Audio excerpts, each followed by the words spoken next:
जय हिंद साथियों, उम्मीद करता हूं आप सबकी तैयारी बहुत बेहतरीन चल रही होगी। आज की जॉब अपडेट है आपकी आरपीएफ की तरफ से और पोस्ट का नाम है सब इंस्पेक्टर एंड कांस्टेबल। तो इस वीडियो में मैं इस भर्ती से रिलेटेड आपको एक छोटी से छोटी जानकारी दूंगा, जैसे कि आपकी फॉर्म भरने कब से चालू हो जाएंगे। डिटेल में मैं आपको सिलेबस बताऊंगा कि इसमें आपके कितने सब्जेक्ट पूछे जा रहे हैं और उस सब्जेक्ट में भी आपका किस किस चैप्टर से क्वेश्चन आने वाले हैं। एज क्राइटेरिया की बात करेंगे।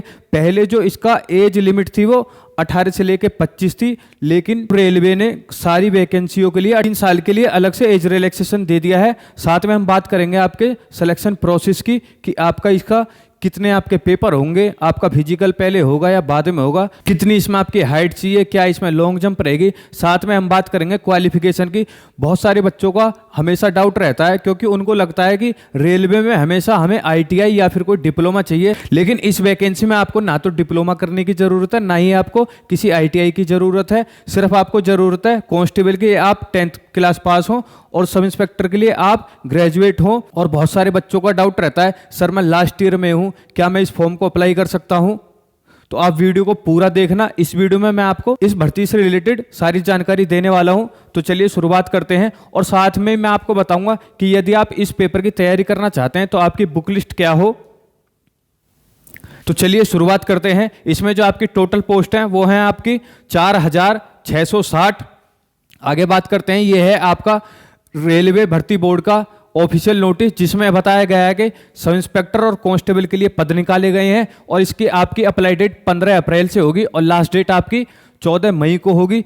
इसमें आपको बताया गया है कि सब इंस्पेक्टर के लिए पे स्केल 6 रहेगा और कांस्टेबल के लिए पे स्केल 3 रहेगा। इनिशियल सैलरी की बात करें 35,400 रहेगी सब इंस्पेक्टर के लिए और कांस्टेबल के लिए रहेगी 21,700। मेडिकल स्टैंडर्ड की बात करें तो सब इंस्पेक्टर और कांस्टेबल के लिए दोनों के लिए B1 मेडिकल स्टैंडर्ड मांगा गया है। एज लिमिट आपकी 20 से लेकर 28 साल रहेगी और कांस्टेबल के लिए भी 20 से लेकर 28 साल रहेगी। टोटल वैकेंसी आपकी एसआई के लिए 452 है और कांस्टेबल के लिए 4,208 है। टोटल वैकेंसी आपकी 4,660 है। चलिए अब आगे देखते हैं। जैसा कि मैंने आपको बताया कि कांस्टेबल के लिए आपकी वैकेंसी 4,208 है और सब इंस्पेक्टर के लिए 458 वैकेंसी है। टोटल है आपकी 4,660। आगे बात करते हैं क्वालिफिकेशन की। तो मैं आपको यहाँ क्लियरली बता दूं, यदि आपने सिर्फ 10th क्लास पास की है तब भी आप इसमें कांस्टेबल के लिए अप्लाई कर सकते हैं। सब इंस्पेक्टर के लिए आपको ग्रेजुएट होना चाहिए किसी भी स्ट्रीम में, चाहे आपने बीए की हो, बीकॉम की हो, बीसीए की हो, बीएससी की हो, बीटेक की हो, सिर्फ आपने किसी भी स्ट्रीम से ग्रेजुएशन की हो।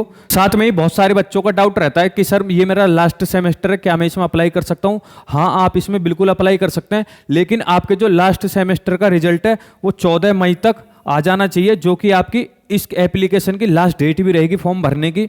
यदि आपका रिजल्ट 14 मई 2024 से पहले आ जाता है तो आप इस फॉर्म को भर सकते हैं।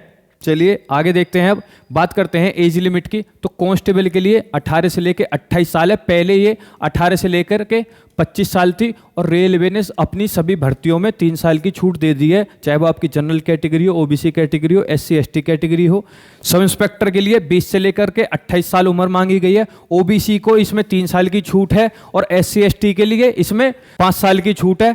तो इसमें आप देखेंगे कि कांस्टेबल में ओबीसी वाले 18 से लेकर 31 साल के उम्र के बीच हैं तो वो फॉर्म भर सकते हैं, और सब इंस्पेक्टर में 20 से लेकर के 31 साल के बीच हैं तो भी वो फॉर्म भर सकते हैं। और जो आपकी डेट ऑफ बर्थ का आधार माना जाएगा वो मानी जाएगी आपकी 1 जुलाई 2024। ये भी आपको ध्यान रखने वाली बात है। चलिए अब आगे देखते हैं, बात करते हैं इसके सिलेक्शन प्रोसेस की। तो इसमें आपका पहले होगा सीबीटी कंप्यूटर बेस्ड टेस्ट, जो कि आपका ऑनलाइन होगा। 120 क्वेश्चन का इसमें मार्क्स रहेंगे आपके 120 और नेगेटिव मार्किंग इसमें आपकी 1/3 रहेगी। सीबीटी के बाद इसमें फिजिकल होगा और फिजिकल के बाद इसमें आपका मेडिकल और उसके बाद आपका डॉक्यूमेंट वेरिफिकेशन होगा। एग्जाम पैटर्न की बात करें तो आपके इसमें 3 सब्जेक्ट रहेंगे। जनरल अवेयरनेस आपकी जीके 50 क्वेश्चन 50 नंबर के। अरिथमेटिक की बात करें तो इसमें जो आपकी मैथ आती है सिर्फ आपकी अरिथमेटिक आती है, एडवांस इसमें नहीं आती है। तो ये बहुत अच्छी बात है। जिन बच्चों को एडवांस मैथ से डर लगता है तो उनके लिए वैकेंसी बहुत ही बढ़िया है। अरिथमेटिक के आपके 35 क्वेश्चन आएंगे 35 नंबर के और साथ में आपके रीजनिंग के क्वेश्चन आएंगे 35 नंबर के। टोटल आपके क्वेश्चन रहेंगे 120, टोटल मार्क्स रहेंगे आपके 120 और टाइम आपको इसमें बहुत सही 1.5 घंटे मिल जाएगा। और साथ ही मैं आपको बता दूं, जैसे आपने देखा होगा एएलपी में भी आपके CBT 1 और CBT 2 में 2 स्टेज में आपका पेपर होता है, साथ में आपका टेक्नीशियन देखेंगे, उसमें भी आपका CBT 1 और CBT 2 होता है। RPF में आपका सिर्फ एक ही पेपर होता है और कांस्टेबल SI में इसका सेम एग्जाम पैटर्न रहता है, बदलता है तो इसका एग्जाम का लेवल कांस्टेबल के लिए 10th लेवल तक के क्वेश्चन आते हैं और RPF सब इंस्पेक्टर के लिए ग्रेजुएशन लेवल तक के सवाल आते हैं, यानी कि अच्छे कहाँ से सब इंस्पेक्टर का एग्जाम का पैटर्न अच्छा खासा रहता है। चलिए आगे बात करते हैं इसकी एग्जामिनेशन फीस की।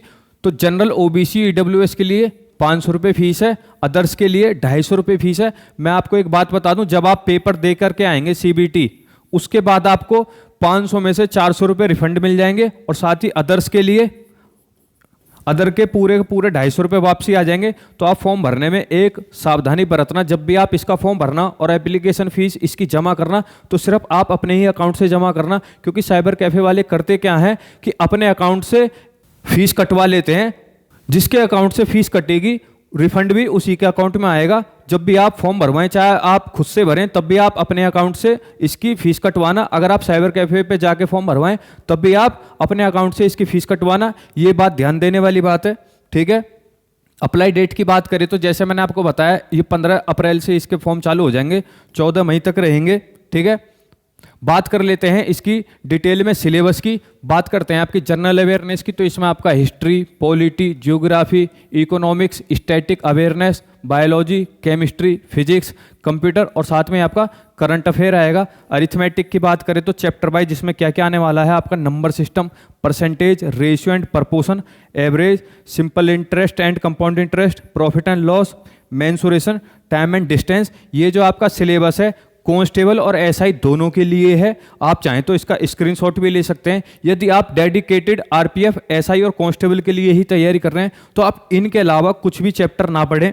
आगे बात करते हैं रीजनिंग की। इसमें आपका analogy, odd one out, series, statement and conclusion, direction, coding and decoding, mathematical operation, matrix, blood relation, as calculation, non verbal question और आपके मिसिंग टर्म्स, जिसमें आपकी एक कोई सीरीज दे देगा और एक उसमें आपका नंबर जो होगा वो मिसिंग होगा, तो आपको सीरीज कंप्लीट करनी होगी। बात करते हैं इसके फिजिकल की। तो आपकी जनरल और OBC के लिए मेल कैटेगरी में 165 सेंटीमीटर चाहिए और फीमेल कैटेगरी में 157 सेंटीमीटर चाहिए। SC ST की बात करें तो इसमें आपकी 160 सेंटीमीटर चाहिए और फीमेल कैटेगरी में 152 सेंटीमीटर चाहिए। तो इसमें गढ़वाली, गोरखा और मराठास के लिए 163 सेंटीमीटर चाहिए मेल कैटेगरी में और फीमेल कैटेगरी में 155 सेंटीमीटर चाहिए। यह आपकी डोगरास, कुमाऊं और अदर्स के लिए भी यही आपका क्राइटेरिया रखा गया है हाइट का। साथ में ही बात कर लेते हैं चेस्ट की। तो जनरल और OBC के लिए आपकी जो नॉर्मल चेस्ट मांगी गई है वो 80 सेंटीमीटर मांगी गई है और फुला करके 85 सेंटीमीटर मांगी गई है। साथ ही में बात करें SC ST के लिए 76.2 नॉर्मल चेस्ट मांगी गई है और फुला करके 81.2 सेंटीमीटर चेस्ट मांगी गई है। बात करें इनकी गढ़वाली और कुमाऊं मराठास की, डोगरास की और कुमाऊनीस की, तो इसमें आपकी नॉर्मल चेस्ट 80 मांगी गई है और फुला करके आपकी 85 सेंटीमीटर मांगी गई है। आप चाहें तो इसका भी स्क्रीनशॉट ले सकते हैं। चलिए आगे देखते हैं। यह है आपका PET फिजिकल एलिजिबिलिटी टेस्ट। इसमें कांस्टेबल के लिए अलग है और सब इंस्पेक्टर के लिए अलग है। हम इसमें दोनों देखने वाले हैं। जो कि मेल कैटेगरी में, ये आपका मेल कैटेगरी का है, इसमें आपको 1600 मीटर रनिंग करनी होगी 5 मिनट 45 सेकंड में और साथ में ही फीमेल के लिए 800 मीटर रनिंग करनी होगी 3 मिनट 40 सेकंड में। लॉन्ग जंप की बात करें तो मेल के लिए कांस्टेबल में आपको 14 फीट लॉन्ग जंप करनी होगी और हाई जंप 4 फीट करनी होगी। फीमेल कांस्टेबल के लिए लॉन्ग जंप 9 फीट रहेगी और हाई जंप 3 फीट रहेगी। सब इंस्पेक्टर के लिए PET देख लेते हैं आपका फिजिकल। SI मेल के लिए आपको 6 मिनट 30 सेकंड में 1600 मीटर रनिंग करनी होगी और लॉन्ग जंप आपको करनी होगी 12 फीट, हाई जंप करनी होगी 3 फीट 9 इंच।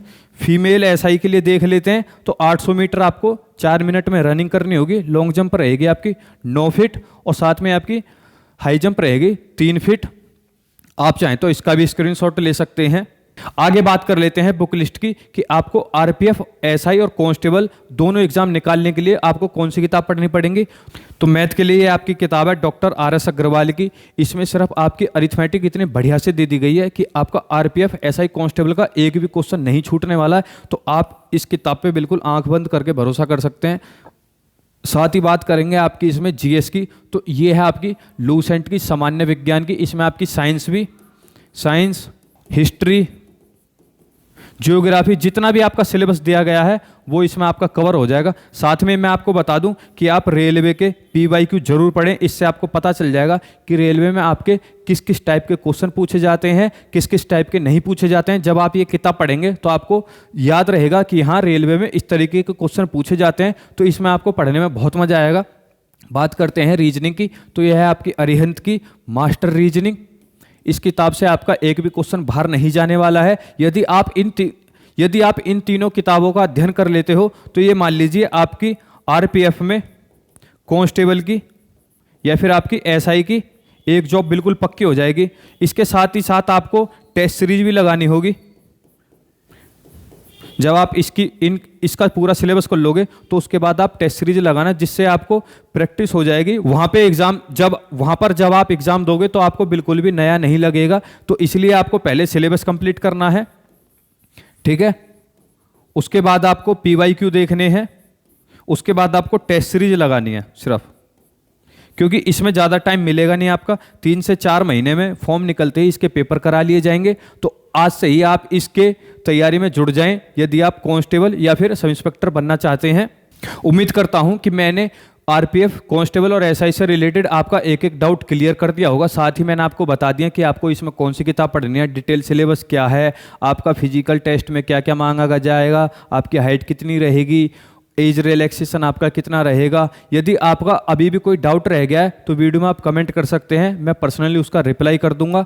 यदि आपको ये वीडियो पसंद आई है तो प्लीज़ आप इस वीडियो को लाइक कर देना, इस वीडियो को ज़्यादा से ज़्यादा शेयर कर देना उन बच्चों के लिए जो कि रेलवे में डेडिकेटेडली तैयारी करना चाहते हैं या फिर इसी साल 2024 में रेलवे में भर्ती होना चाहते हैं। और कमेंट का मैंने आपको बता दिया, जो भी आपको चीज़ समझ में नहीं आई हो या फिर मैंने इस वीडियो में छोड़ दी हो तो आप वो चीज़ कमेंट कर सकते हैं। साथ में ही यदि आपको डेली ऐसी जॉब अपडेट जाननी है तो आप हमारे चैनल को सब्सक्राइब कर लीजिए। मिलते हैं आपसे नेक्स्ट वीडियो में, जब तक के लिए जय हिंद, जय भारत।